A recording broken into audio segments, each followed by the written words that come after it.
wala tattabi'u khutuwatis syaitan innahu lakum adu mubin. Wahai orang-orang yang beriman, masuklah engkau ke dalam Islam secara sempurna, bukan Islam pencitraan, Islam secara benar. Dan janganlah engkau ikuti langkah-langkah setan, karena sesungguhnya setan itu musuh yang nyata bagi kalian. Musuh kalian bukan polisi, musuh kalian bukan tentara, musuh kalian bukan aparat, musuh kalian bukan ulama, musuh kalian adalah setan, di mana setan itu musuh yang nyata bagi kalian, kata Allah. Tadi asar setan mulai menggoda. Hujan. Nggak usah kau pergi. Bisa kau lihat ceramahnya di YouTube. Itu setan. Makanya saya heran, bos. Kalian yang berani tidak sholat, kau berani tanggung api neraka? Hujan aja kamu lari. Minum kopi aja kau tiup. Mana kau berani tidak sholat?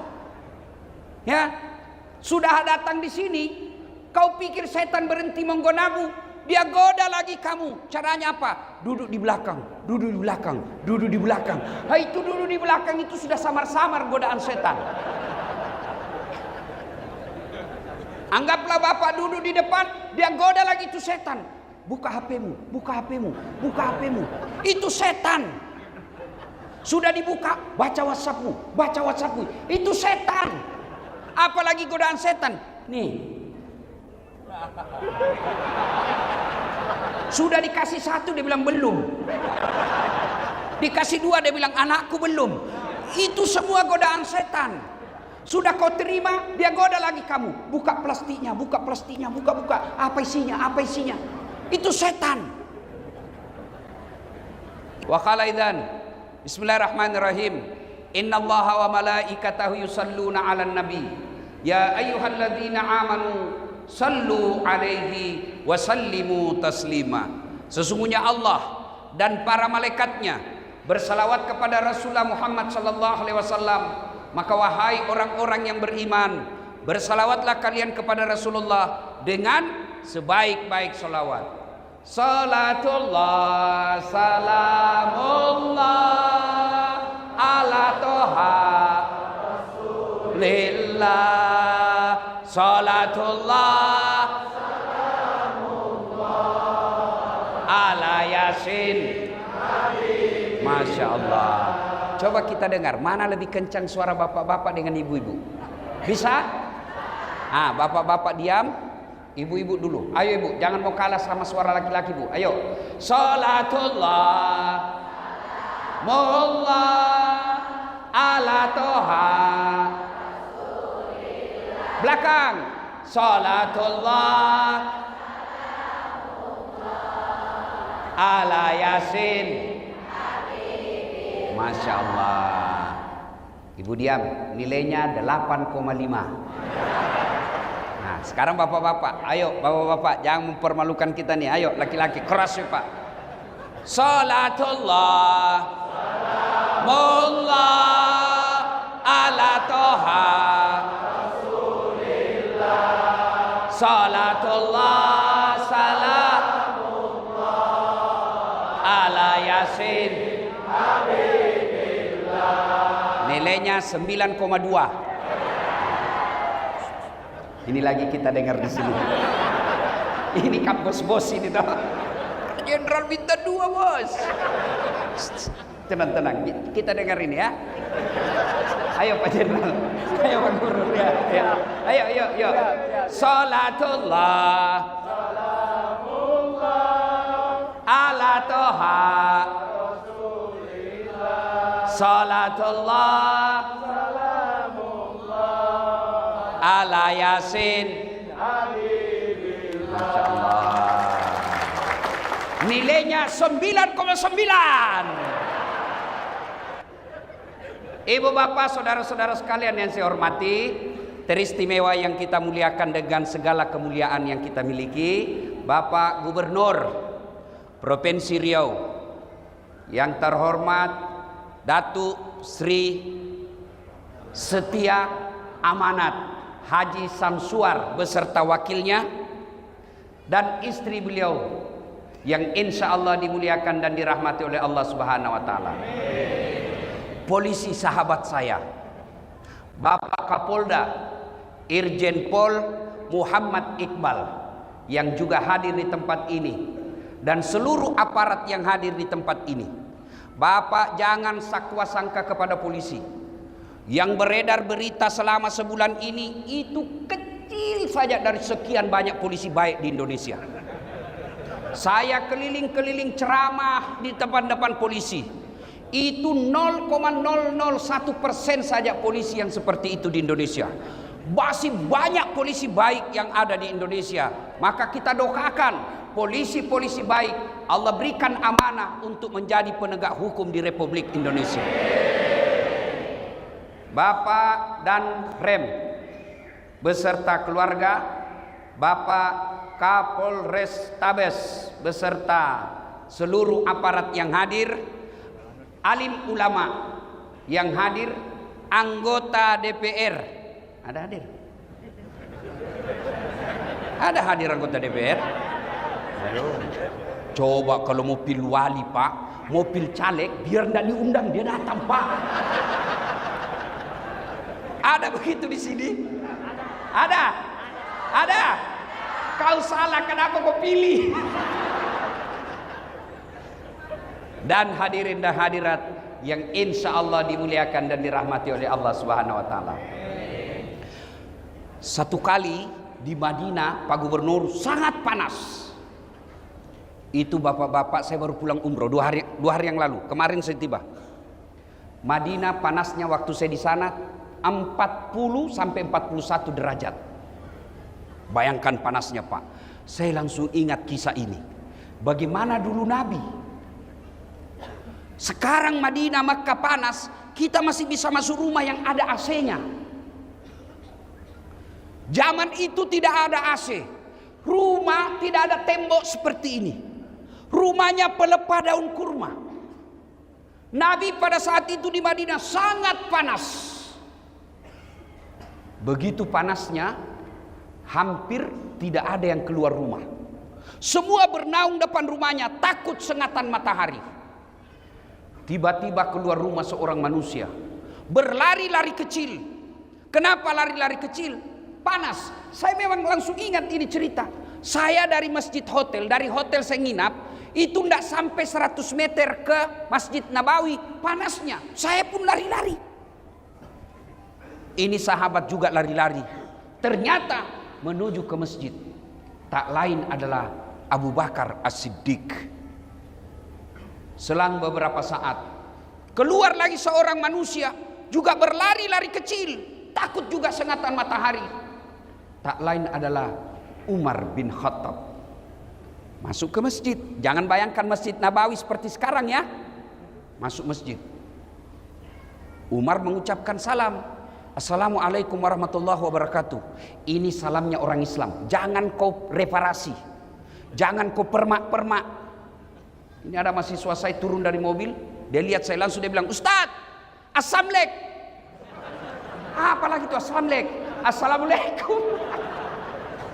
Ada juga aswabar. Apa aswabar? Assalamualaikum warahmatullahi wabarakatuh. Lain kalau WhatsApp. Ya, kan enak sekarang tuh WhatsApp. Kalau malas tulir Assalamualaikum warahmatullahi wabarakatuh panjang, ada stiker. Yang penting tidak usah ku ganti-ganti. Tidak usah kita orang Islam bilang selamat pagi, biarlah agama lain yang mengucapkan selamat pagi. Kita hormati kalau dia bilang selamat pagi Ustaz, kita bilang juga pagi. Ya. Nah, lari-lari kecil lalu Umar berkata, Abu Bakar, tidak biasanya kau siang-siang begini di masjid. Ada apa? Abu Bakar berkata, saya panas mas bro. Jangan lagi ku cari di buku mas bro. Ini bahasa dasar. Kira-kira Pak Gubernur ditanya sama Kapolda. Kata Umar, tidak biasa siang-siang kau berdiri sini. Ada apa?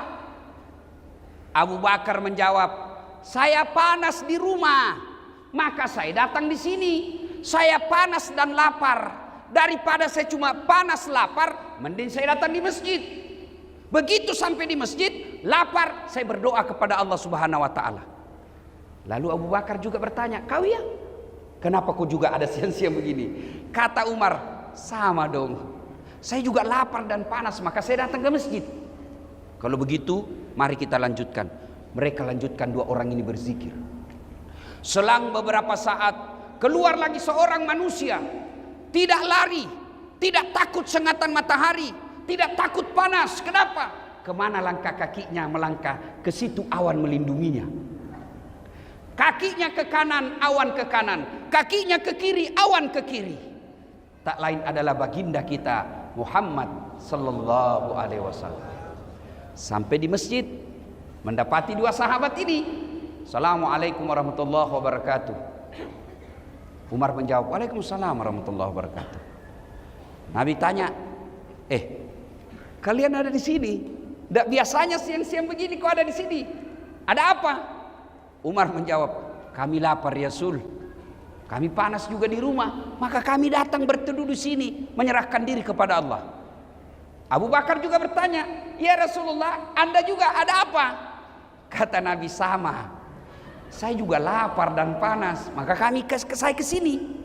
Akhirnya Umar punya usul. "Ya Rasulullah, bagaimana kalau kita ke rumahnya Abu Ansar Al-Ansari, Abu Ayyub Al-Ansari? Bagaimana kalau kita ke rumahnya Abu Ayyub Al-Ansari?" Lebih baik kalau begitu. Berangkatlah tiga orang ini ke rumah Abu Ayyub Al-Ansari. Sampai di rumahnya Abu Ayyub. "Assalamualaikum warahmatullahi wabarakatuh ya sahibul bait." Kedengaran salam.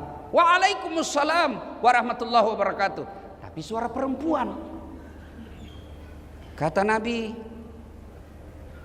"Mana suamimu?" "Oh, lagi tugas. Baru keluar, tapi sebentar lagi akan datang." "Masuk ya Rasul." "Bu, ibu, oi." Pelajaran pertama. Kata Nabi, tidak boleh kami masuk di rumahmu tanpa izin suamimu. Nabi. Coba kurang apa amanahnya Nabi. Tapi apa kata Nabi? Tidak boleh saya masuk rumahmu tanpa izin suamimu. Ini yang banyak dilanggar ibu-ibu sekarang. Pergi suaminya kerja, dia telepon temannya, "Hei, tunggu saya di mall. Kau jemput saya, suamimu aman." Ya kalau dia keluar, kalau dia masuk ke rumahnya, dia telepon teman kuliahnya, "Aman mas, sudah pergi." Ngeri. Hati-hati. Pelajaran pertama, haram hukumnya seorang istri menerima tamu laki-laki tanpa izin suaminya. Dengar, "Ustadz, saya sepupu." Tidak boleh. "Saya sepupu satu kali." Tidak boleh. Apalagi sepupu lain kali. Tidak boleh. Perselingkuhan sekarang yang mengancam rumah tangga kita. Bermula dari apa? Medsos. Curhat. Kesepian banget.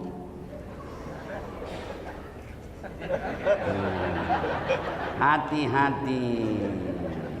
Bu, suaminya seorang ASN, ditugaskan gubernur ke Jakarta pendidikan 1 minggu.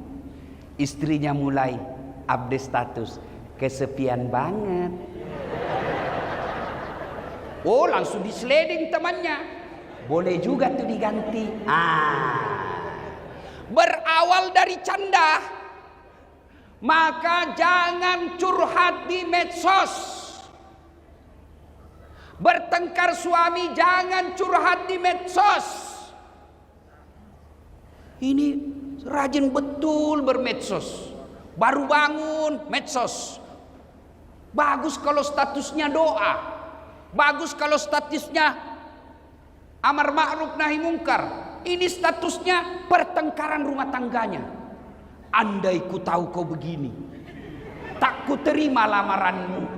Apalagi tak ku terima nasodudu dua anakmu. Lanjut kisah. Lalu Nabi berkata, kita tunggu suamimu deh. Datanglah suaminya. Gembira. Wih, alhamdulillah, alhamdulillah.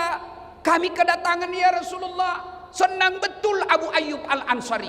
Begini orang Islam, senang didatangi ulama. Saudaraku, bumi lancang kuning. Kalau kalian didatangi imam masjid, didatangi pengurus masjid yang bawa map, jangan kau kasih tahu anakmu, kasih tahu Ustadz bapak lagi keluar. Ini datang takmir masjid bawa amplop, langsung les sumbangan.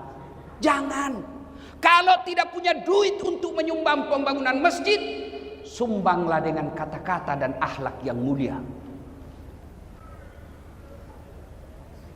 Sahabat Abu Ayyub Al-Ansari, pengusaha, orang kaya di Madinah, didatangi Nabi, para sahabat, beliau senang. Saudaraku didatangi ulama, senang kalian. Jangan malah datang ulama kau tidak hormati. Kau lebih hormat sama Kapolda daripada imam masjid. Kapolda ada pensiunnya, men. Beliau bintang 2, bintang 3, pasti pensiun. Ya. Maka hormati ulamamu. Saya tanya saudaraku, kalian bisa paham halal haram dari ulama atau dari pejabat? Kalian tahu rukun-rukun Islam dari ulama atau dari pejabat? Kalian tahu rukun-rukun sholat dari ulama atau dari artis?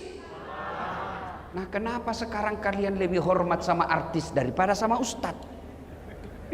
Wih, kalau artis datang, Masya Allah, dikasih pesawat bintang bisnis, bertiga dia,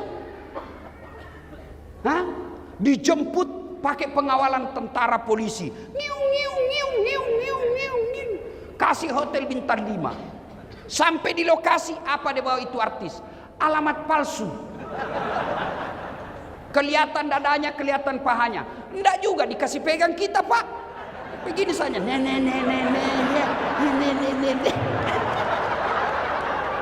iya toh, iya, adalah Pak Kadis nonton. Astagfirullah. Sudah itu dikasih duit puluhan juta sampai 100 juta, balik ke Jakarta, duitmu dipakai dugem, duitmu dipakai narkoba. Begitu kau muliakannya artis, begitu kau butuhkan penghafal Quran, kau jemput, tidak, Grab. Jangan ketawa, saya serius ini. Datanglah kasihan Pak Ustadz, dijemput pakai motor, motor tua pula, ndak ada stang kakinya satu di belakang, karena gerimis, satu mantel berdua. La haula wala. Pak Ustadz bilang, masih lama dek, lagi 4 tikungan Ustadz. Basalah kita dari bawah air, dari atas air. Sampai di rumah disuruh kita hafsi, baca doa 1 jam sampai ketek pun basah. Sallallahu ala Muhammad sallallahu alaihi wasallam. 1 jam dia tinggalkan tokonya, dia tinggalkan pekerjaannya, dia tinggalkan keluarganya karena menghormati jemputan umat. Dia datang kasihan, 1 jam dia bacakan doa, dia salawati rumah kita supaya jin dan iblis lari. Begitu mau pulang, ini pasti. Kenapa kau sembunyi? Nah, bukan uang korupsi ini. Masih baik pak kalau di amplop, dia kucat-kucat pak. Dikasih 50.000. Dia lihat suaminya, berapa kau kasih Pak Ustadz? 50.000 Pak. Masa cuma 50.000 kau kasih? Apa kata istrinya? Ya sudah, tambah pisang 2 sisir di situ. La haula wala quwata illa billah. Begitukah pejabat-pejabat di Riau? Hah? Tidak. Karena kalau begitu tidak mungkin saya datang lagi di sini. Mari saudaraku, muliakan ulama. Jangan kau tuduh ulama sebagai teroris. Mana ada senjatanya ulama, kasihan. Katanya ajarannya nanti merongrong negara. La haula wala quwata illa billah. Nah, kita ini diajak saja kepada kebaikan, belum tentu dia mau ikut. Apalagi kalau mau diajak merongrong negara, tidak mungkin ada yang ikut. Maka cintai ulamamu, karena ulama al-ulama'u warisatul anbiya. Ulama adalah pewaris para nabi. Maka saya hormat dan kagum Pak Gubernur. Tidak salah-salah orang tua gubernur memberi nama Samsuar, matahari yang menyerangi. Tablik akbar dalam rangka ulang tahun Provinsi Riau diundang. Alhamdulillah, mudah-mudahan tidak ada diundang artis besok. Karena kadang-kala ada juga dicampur-campur Pak. Malam tablik akbar, besok dandutan. Putar ke kiri, putar lagi. Bingung malaikat. Yo ayo. Malam tablik akbar, besok senam. Ibu-ibu di depan, bapak-bapak di belakang. Ibu-ibu bajunya sempit. 1, 2, bapak-bapak di belakang. 3. Mudah-mudahan Riau tidak deh. Ya. Salatullah salamullah ala toha Rasulillah. Salatullah salamullah ala Yasin Habibillah. Kemudian lanjut kisah. Abu Ayyub begitu senangnya didatangi Nabi. Lalu Abu Ayyub berkata, ada apa gerangan ya Rasulullah? Nabi menjawab, kami lapar di rumah, panas. Abu Bakar sama Umar bilang, kita ke rumahmu, kamu kan orang kaya. Senang dia Pak.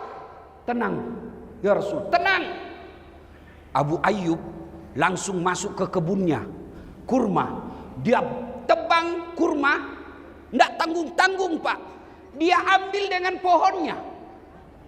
Bukan kormanya diambil Pak, pohonnya dia tebang, dia suruh bawa ke rumahnya. Nabi heran, apa ini Abu Ayyub? Nah, kami cuma butuh buahnya. Kata Abu Ayyub, ya Rasulullah, kalau saya cuma bawa buahnya, saya tidak tahu mana yang Rasul senang. Kalau sekali saya bawa dengan pohonnya, silakan pilih. Ada muda, ada matang, ada setengah matang, ada matang, silakan ya Rasul. Begitu senangnya Abu Ayyub didatangi Nabi. Tidak puas sampai di situ. Abu Ayyub kemudian menyembelih kambing yang paling segar dan sehat, dipersembahkan kepada Nabi. Yang paling baik kambingnya diambil. Maka bersedekah, jangan nanti kau tidak suka baru kasih orang. Ini ibu-ibu biasa toh? Woi, Bu. Hei, itu biasa ibu-ibu bersedekah sama tetangga, dia bilang, nak, bawakan ustadz di sebelah daripada basi.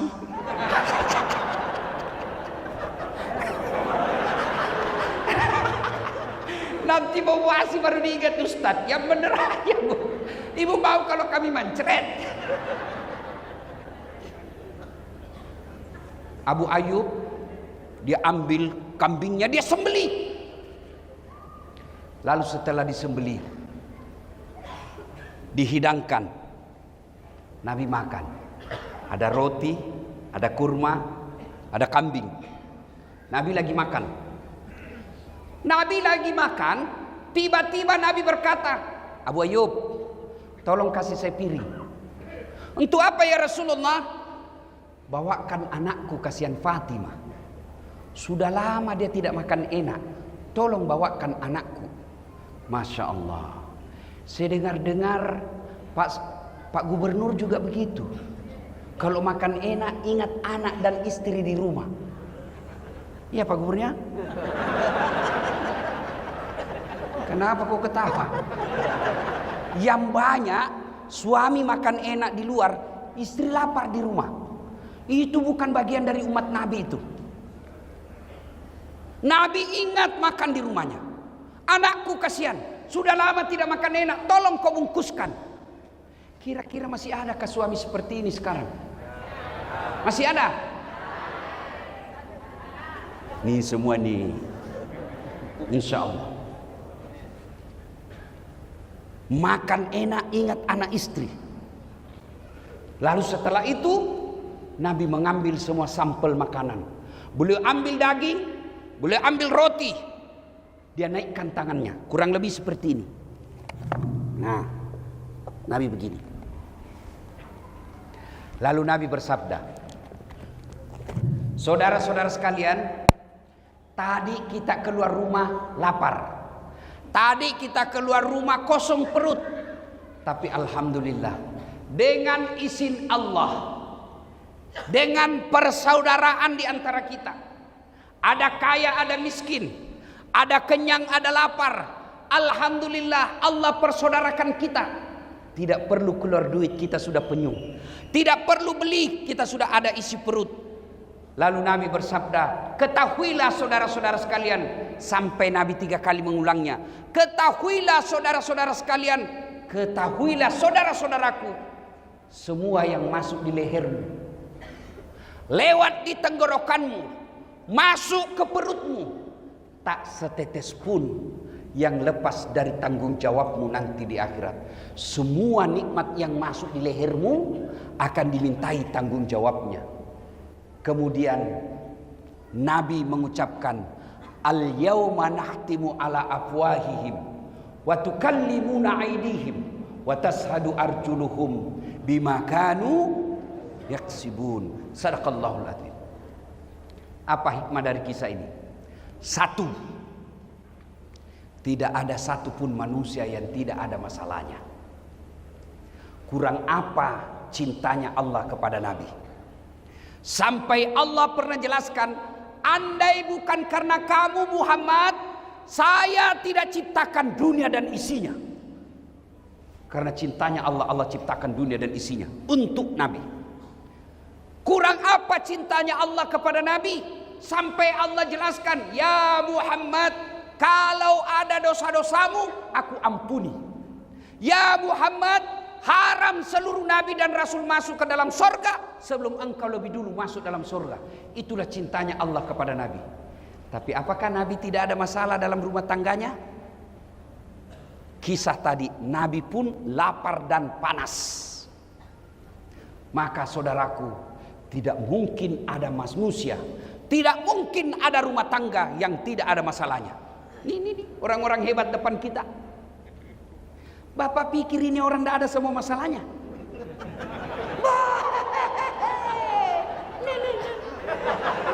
Pak Gubernur, masalah paling besar sekarang mau 2 periode. Iya toh?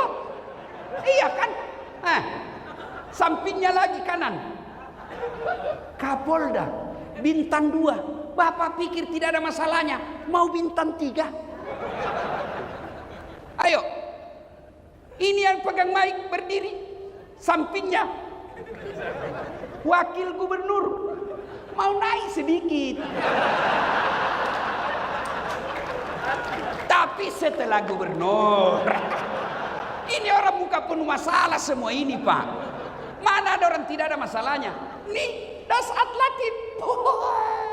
Paling banyak masalahku sekarang. Apa masalah sekarang saya Pak Gubernur? Banyak janda-janda curhat. Waduh, Ustadz, baru meninggal suami saya. Tolonglah kasih saya doa-doa penenang, supaya hati saya sabar dan tenang. Saya kasihlah amalan-amalan. Lama-lama selalu curhat. Akhirnya dia bilang, Ustadz, maukah Ustadz menjadi imam dalam hidupku? Saya bilang, mohon maaf, saya bukan imam, saya penceramah. Kalau ibu mau imam, saya kasih Pak Danrem. Kata Pak Danrem, kiamat Ustaz, istri saya jenderal. Mana ada orang tidak ada masalahnya, Pak? Semua kita punya masalah. Ayo, satu, mari kita lihat pegawai. Ada yang punya NIP, ada yang tidak. Yang punya NIP namanya pegawai negeri. Yang tidak punya NIP namanya pegawai honor.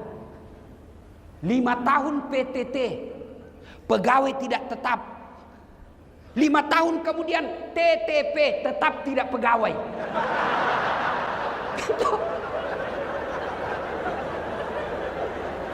Iya toh? Lagunya berakit-rakit dahulu, berenang-renang ke tepian, sakit-sakit dahulu, susah-susah dahulu, lalu kemudian tetap susah. Iya Pak. Waduh, Pak Kapolda, Pak Jenderal, saya ketemu security di hotel. Dia bilang, Ustadz, alhamdulillah, selama baju kami seperti ini, seragam ini, terangkat derajat kami Ustadz. Kami dikira polisi. Saya bilang, iya, kau rugikan polisi. Polisi dikira security.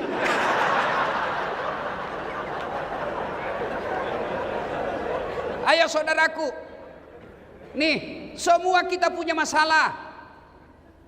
Ada orang masalah dalam rumah tangganya, kasihan sudah punya anak masih ngontrak-ngontrak. Ada yang begitu. Alhamdulillah, dia punya rumah, bahkan belum menikah sudah punya rumah. Bapak pikir tidak ada masalah? Ada masalah. Apa masalahnya? Suami istri tidak setia. Karena dia kaya, dia anggap ekonomi gampang buat mereka, tapi kesetiaan hilang. Kemudian dia sudah kaya, suami istri sudah setia, punya rumah. Apa masalahnya? Suaminya tidak menghargai istrinya, istrinya pun tidak menghargai suaminya. Saling menghargai. Apalagi masalahnya? Ada rumahnya Ustaz, suami istri setia. Apa masalahnya? Sudah 5 tahun menikah tidak punya anak. Mana ada orang tidak punya masalah Pak? Bapak bayangkan kepala dinas. Ada kepala dinas di sini?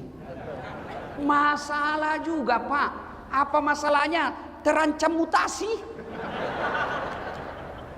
Dan kalau dari kepala dinas mutasinya biasanya staf ahli.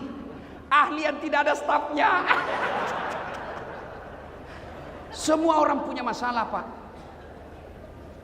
Maka diajarkan anak muda, ayo, kalian baru tamat SMA. Apa masalah? Mau kuliah. Kuliah di universitas negeri sesuai dengan cita-cita dan harapan. Mau jadi dokter, mau jadi insinyur, mau jadi ahli komunikasi, akan yang mau menjadi tentara, ada yang mau jadi polisi. Pendaftar, ternyata kau tidak lulus. Jangan putus asa. Berarti Allah tahu bukan di situ tempatmu yang terbaik. Ini adik-adik ini kan ada yang baru-baru selesai mendaftar tidak lulus. Pendaftar polisi tidak lulus, daftar tentara tidak lulus. Dunia tidak kiamat dengan kau tidak lulus. Allah kasih kau siapan, ada yang lebih baik dari itu.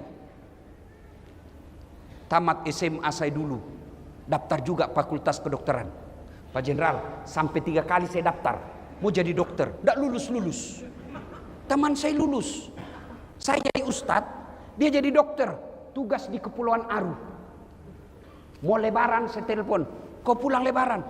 Enggak, kenapa? Mahal tiket. Saya bilang dalam hati, alhamdulillah, untung saya tidak jadi dokter, saya jadi ustadz. Dia dari dokter bingung soal tiket, saya tidak pernah bingung soal tiket. Siapa yang belikan? Gubernur. Ayo, jadi saudaraku, kalau kau lamar cewek satu, ternyata dia tidak terima kamu, yakin bukan itu yang baik buatmu. Kau daftar tentara tidak lulus tahun ini, coba lagi tahun depan. Kau daftar pilwali Pilkada, calon gubernur, calon kepala daerah tidak menang. Tunggu 5 tahun, kita tanding lagi. Sudah 3 kali tanding tidak lolos, berarti memang bukan itu yang terbaik buatmu. Semua orang punya masalah, Pak. Ibu-ibu, masalah terbesarnya kadangkala seleranya lebih tinggi daripada gajinya suaminya. Mau emas, kalau suamimu tidak bisa belikan kamu emas, pakai palsunya. Selesai. Dan henaknya kalau istri Kapolres, meskipun emas palsu, orang bilang asli. Itulah enaknya jadi orang kaya. Meskipun kita pakai palsu, orang bilang asli. Susahnya jadi orang miskin, meskipun sudah asli, dia bilang palsu. Salatullah salamullah ala toha rasulillah. Salatullah salamullah ala yasin habibillah. Ilmu pertama dari kisah ini, setiap manusia pasti ada masalah. Orang lihat aja itu dasar, Pak, tidak ada masalahnya. Bapak andai lihat ini kepala saya di dalam, Pak, kayak benang kusut. Ngatur jadwal, karena sampai sekarang saya tidak pakai manajer, Pak. Semua jadwal acara saya atur. Yang paling repot sudah ditentukan, tiba-tiba datang orang lain dan dia bilang, saya sudah telepon mamamu. Saya bilang, suruh mamaku ceramah. Waduh, terpaksa cari akal lagi bagaimana caranya ini supaya tidak kecewa ibu saya. Belum lagi kadangkala kita ditipu. Ada juga yang tipu kita, Pak.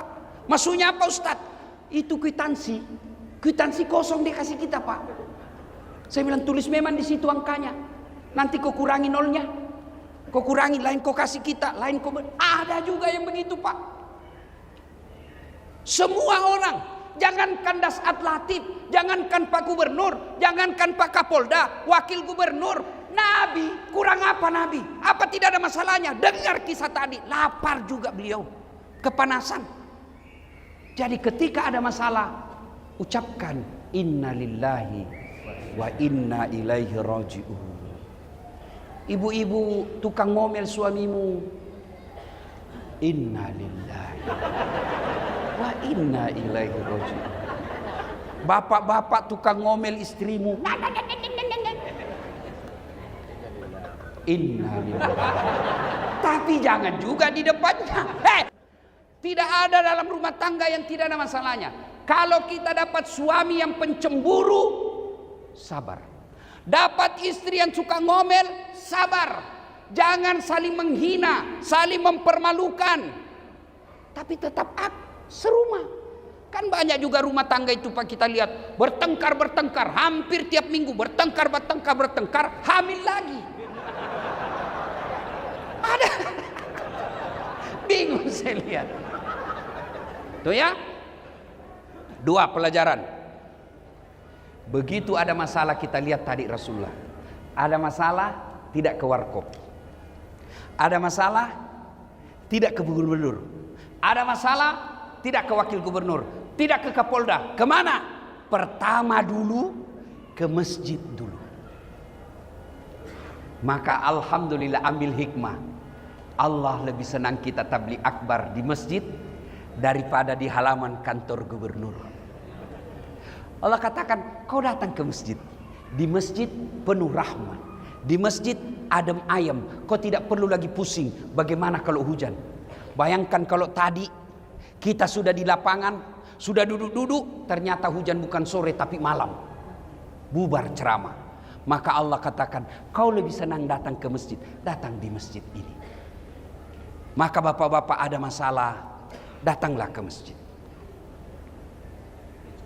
Saudara-saudaraku para polisi, ada masalah, datang ke masjid. Curhat dalam masjid. Tentara ada masalah di mutasi tempat yang tidak enak, datang ke masjid. Saudaraku ASN, kamu dianiaya, datang ke masjid. Ngadu kepada Allah. Kalau mau ngadu kepada gubernur, tidak serta-merta bisa, Pak. Kenapa? Ada protokolernya. Saya kasih contoh. Pak, Bapak dulu tim sukses. Oke. Ada masalah, mau ketemu gubernur. Karena gubernur sibuk, ajudan dulu ditemui. Ajudan, Pak Ajudan, ada anak-anak. Kata ajudan, saya tidak bisa jelaskan, Pak. Lebih baik Bapak bikin proposal. Datang minggu depannya, jadi proposal. Datang kita 1 minggu kemudian, kata ajudan, baik, saya kasih dulu ke Pak Gubernur, biarkan beliau yang pelajari. Bapak datang lagi minggu depannya, datang lagi kita minggu depannya, datang. Apa kata gubernur? Saya serahkan dulu kepada dinas yang bersangkutan. Bapak datang lagi minggu depannya, sudah 3 minggu. Pas datang, dia bilang, Pak Gubernur, baru dibahas. Bapak datang lagi minggu depan, sudah 4 minggu.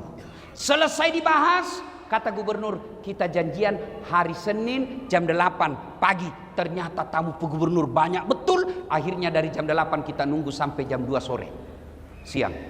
Selesai nunggu 4 minggu, dari pagi sampai jam 2. Lalu Pak Gubernur keluar. Assalamualaikum Pak Haji.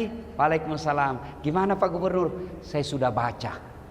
Alhamdulillah. Tapi menurut kepala dinas, kalau saya bantu Bapak selesai masalahnya, saya ditangkap KPK.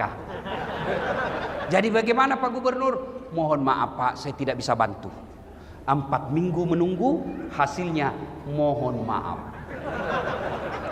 Itulah kalau kita gantung kepada manusia.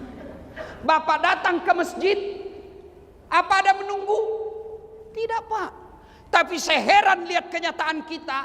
Saya kering keluar masuk rutan, rumah tahanan. Saya sering masuk lapas, keluar masuk saya datang penjara. Bukan sebagai narapidana tapi penceramah. Itu masuk lapas Pak, masuk rutan, berlapis itu penjaga. Jaga lagi. Pintunya lapis baja, 4 lapis bisa masuk. Di dalam full overload. Penjara daya tampungnya 100, isinya rata-rata 300. Padahal susahnya orang masuk. Kenapa masjid? Tidak ada penjaganya. Pintunya cuma 1. Masjid kosong. Itulah sebabnya 30 tahun kalian jadi PNS tidak bisa lepas dari kredit. Kenapa?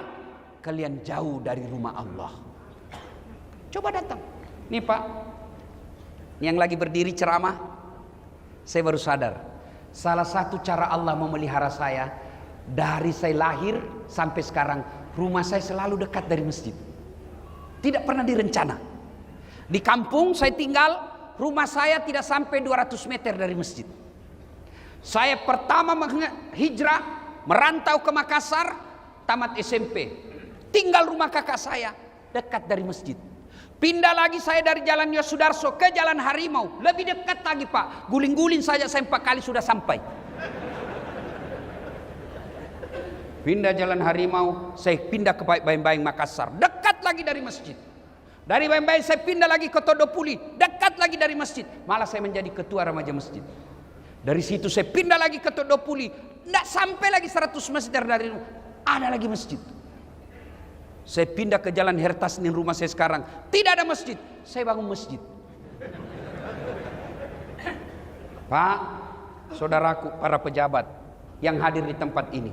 Kalau Bapak kirim anak kuliah ke Jakarta, ke Jawa, pilihlah tempat rumah yang dekat dari masjid. Supaya anak-anak kita cinta ke masjid. Ini sekarang kita cari rumah 30 menit dari bandara. Tiap hari kau mau ke bandara. 10 menit dari rumah sakit. Berdoa kau tidak ke rumah sakit sampai mati. 10 menit ke mall. Tiap hari kau mau ke mall. Yang penting rumah yang baik. 5 menit dari masjid. Insya Allah kalau rumah dekat dari masjid, paling tidak anak kita menjadi pengurus remaja masjid di masjid itu. Jadi ada masalah, datanglah ke masjid. Minta pertolongan kepada Allah. Dan di masjid itu pelajaran luar biasa buat kita. Coba lihat apa pelajaran yang bisa diambil dari masjid. Masjid tidak ada perbedaan antara pejabat dengan tidak pejabat. Di masjid kita bisa lihat yang namanya keadilan sosial bagi seluruh rakyat Indonesia. Inilah masjid. Masjid tidak ada perbedaan. Mentang-mentang gubernur, saya gubernur mau pakai sepatu masuk ke masjid. Bapak pakai langsung viral. Hikmah berikut dari kisah ini. Setelah itu ternyata salah satu cara menyelesaikan masalah setelah datang ke masjid, tentu sholat dan berdoa. Berikutnya adalah persatuan.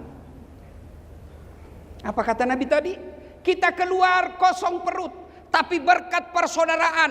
Ada orang kaya saudara kita, ada orang punya harta saudara kita, maka alhamdulillah tidak perlu keluar duit. Nih, perut penuh. Maka saudaraku, bersatulah.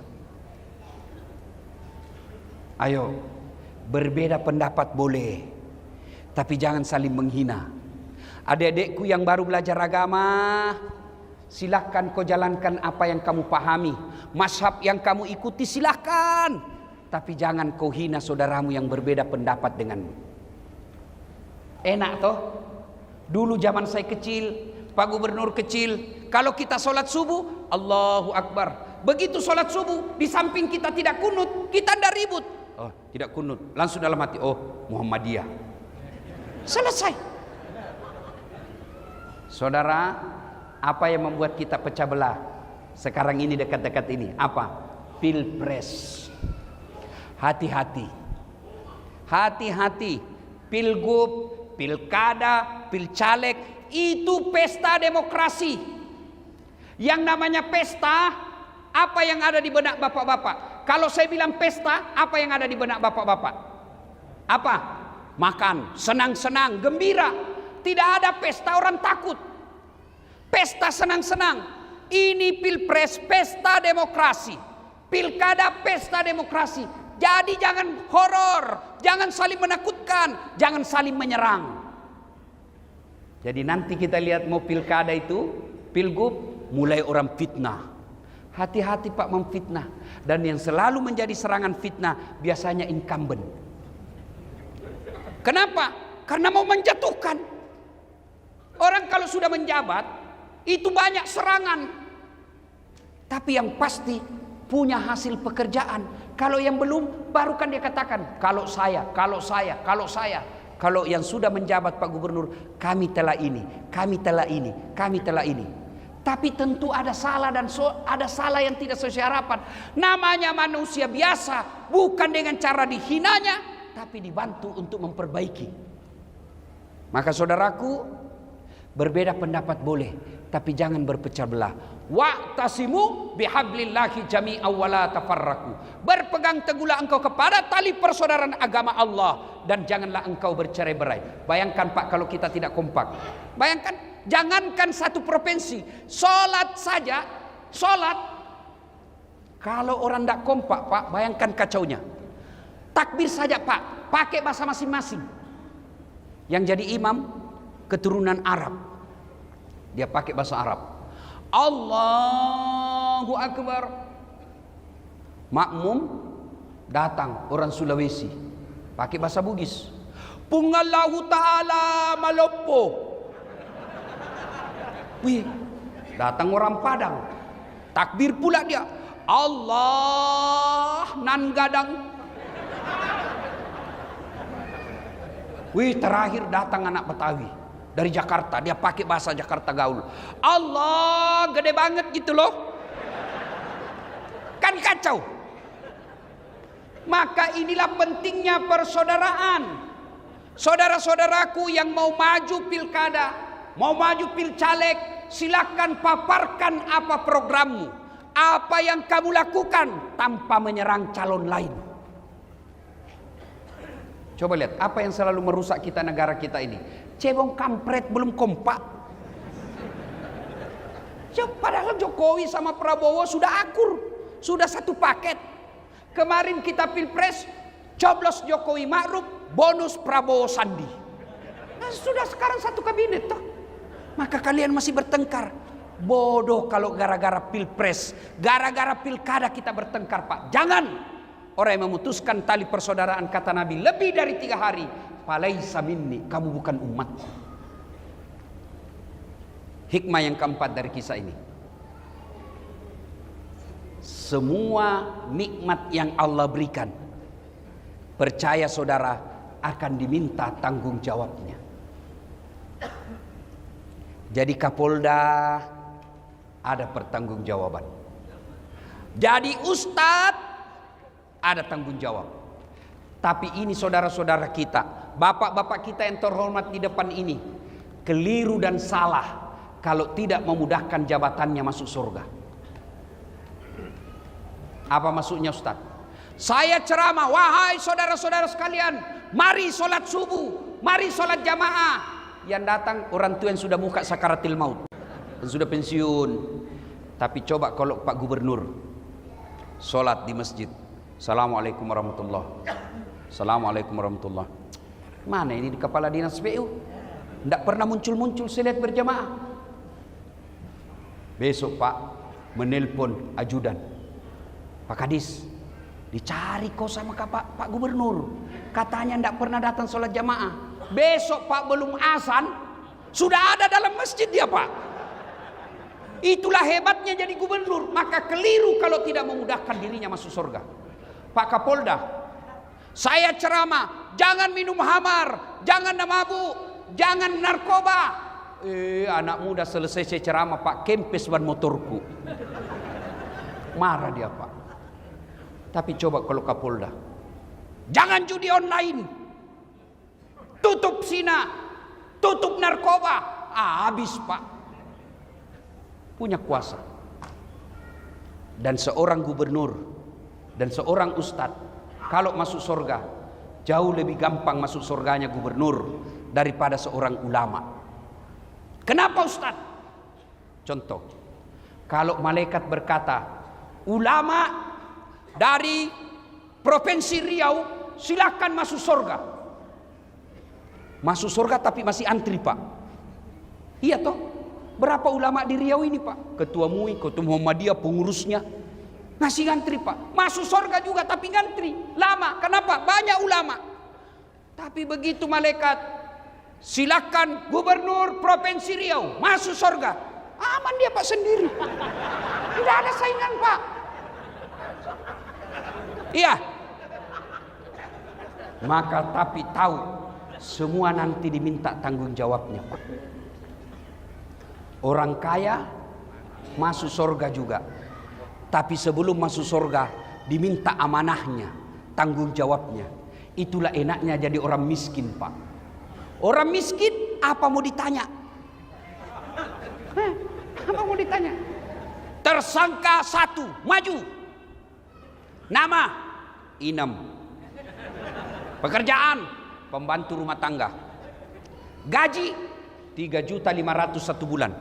Kau gunakan untuk apa? Sebenarnya tidak ada cita-cita saya jadi pembantu, tapi karena bapakku sakit di kampung dan saya tidak punya ijazah, maka saya cuma punya tenaga, saya jadi pembantu. Yang 3.500.000, 2 juta beli obat tiap bulan bapakku, 1,5 juta operasional saya di Pekanbaru. Mobil, angkot. Rumah, gubernur. Ternyata pembantunya Pak Gubernur. Iya toh? Hah. Rumah tidak ada, mobil tidak ada, motor tidak ada, sepeda tidak ada. Miskin betul kau. Ya inilah nasib takdir saya, Allah. Kamu sholat, alhamdulillah 5 waktu tuntas, sholat sunnah pun saya jalankan. Kamu puasa, alhamdulillah puasa Ramadan, kadangkala Senin Kamis karena saya lapar. Kau berdoa, selalu berdoa. Kau tutup aurat. Oh, Inam, meskipun kau penuh kehinaan di dunia, hari ini aku muliakan dengan semulia-mulianya. Tadkhulul jannati bisalam. Silahkan kau masuk surga. Masuk ini. Masuk.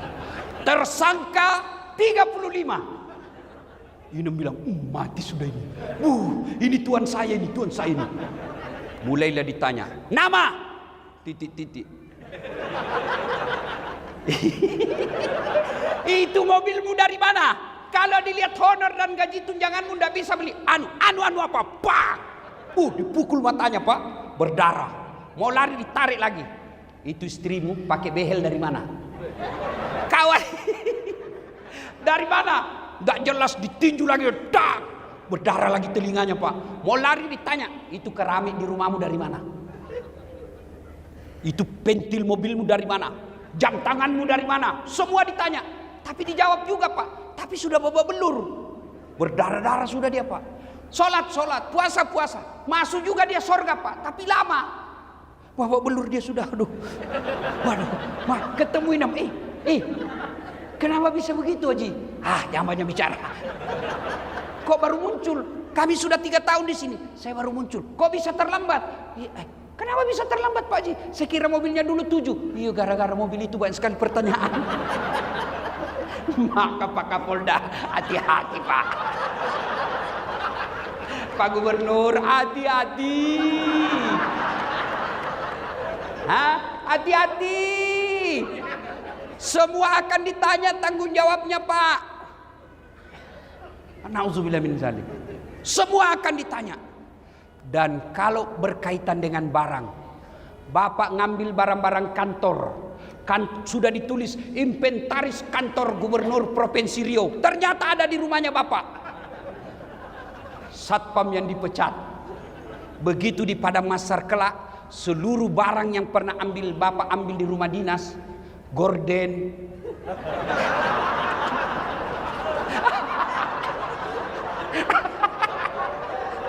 hancur kok. Bapak disuruh pikul, Pak. Disuruh pikul. Masuk sore lewat Bapak.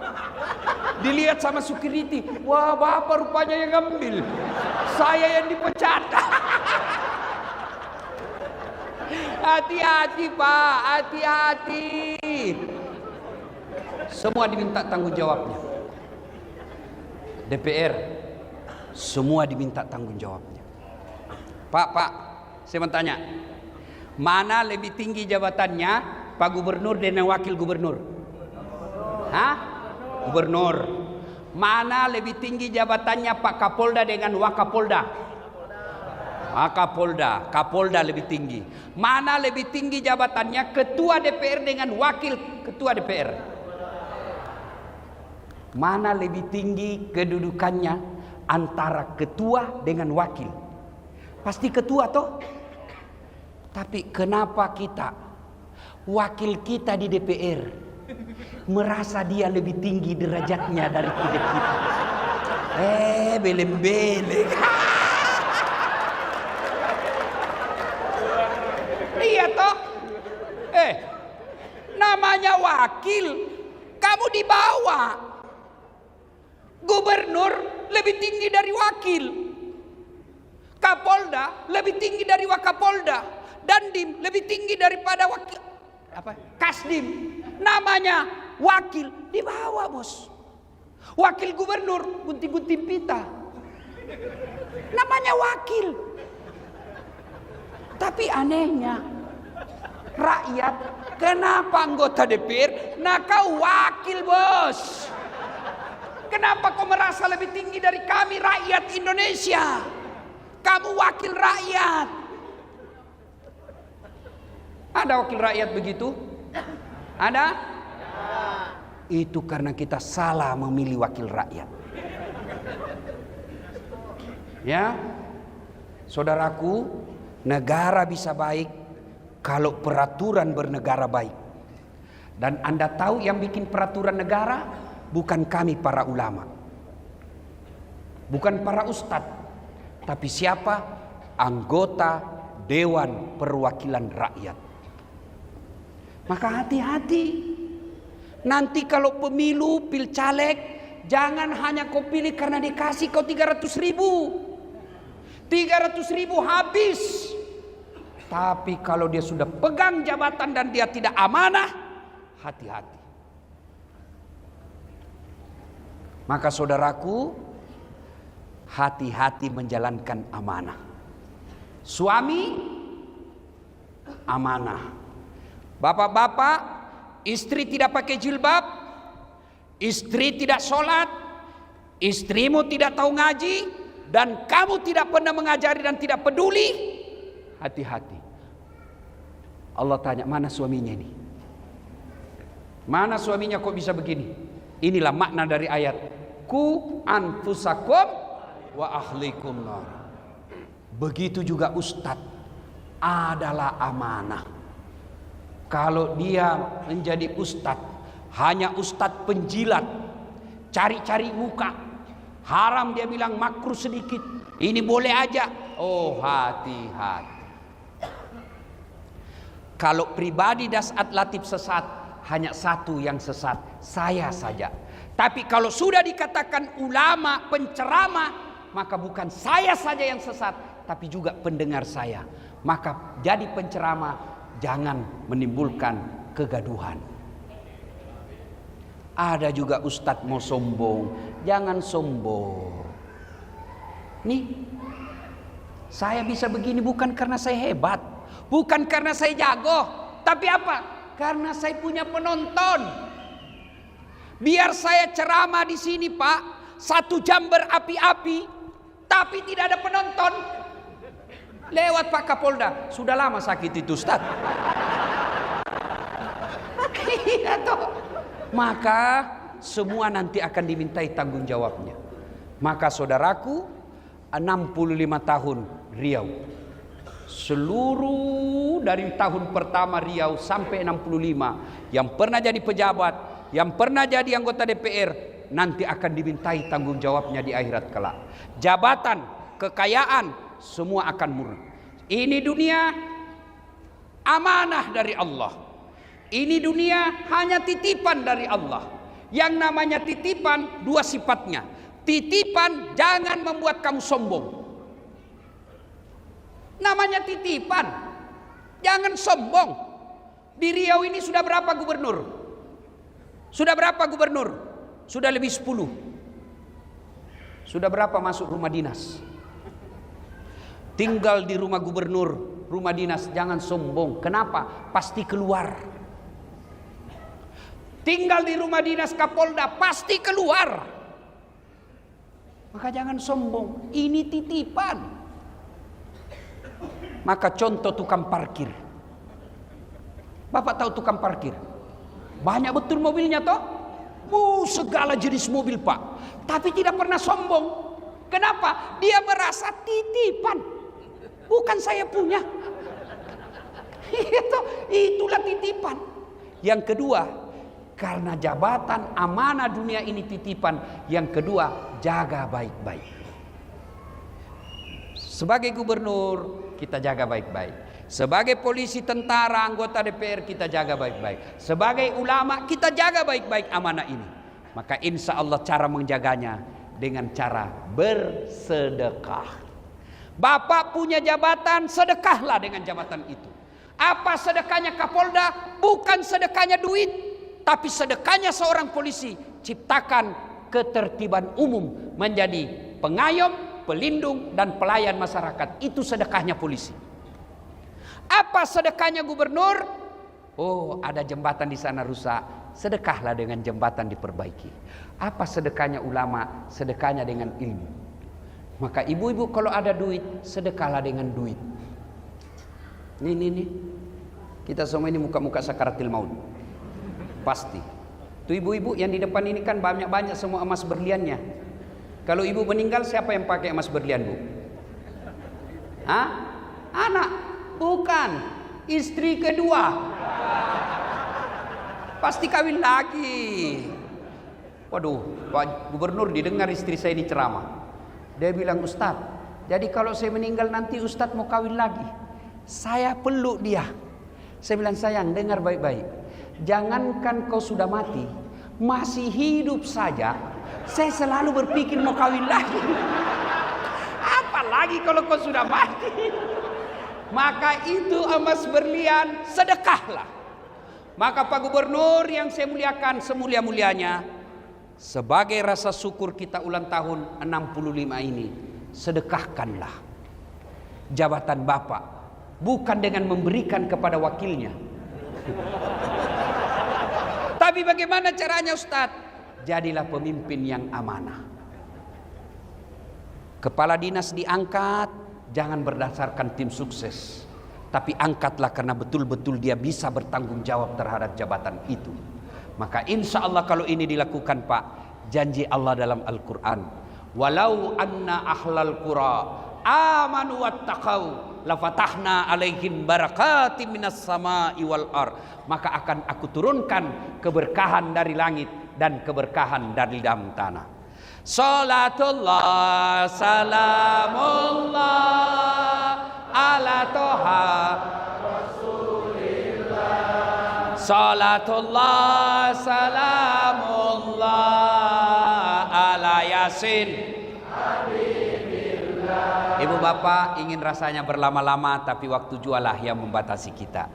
Terima kasih undangannya Pak Gubernur. Mudah-mudahan Bapak sehat walafiat, dilimpahkan segala kenikmatan, diberikan amanah dalam menjalankan tugas dan tanggung jawab. Kepada saudara-saudara sekalian, mudah-mudahan langkah-langkah kaki Bapak Ibu menjadi amal-amal pemberat kebaikan di akhirat kelak. Demikian, lebih dan kurangnya mohon dimaafkan. Assalamualaikum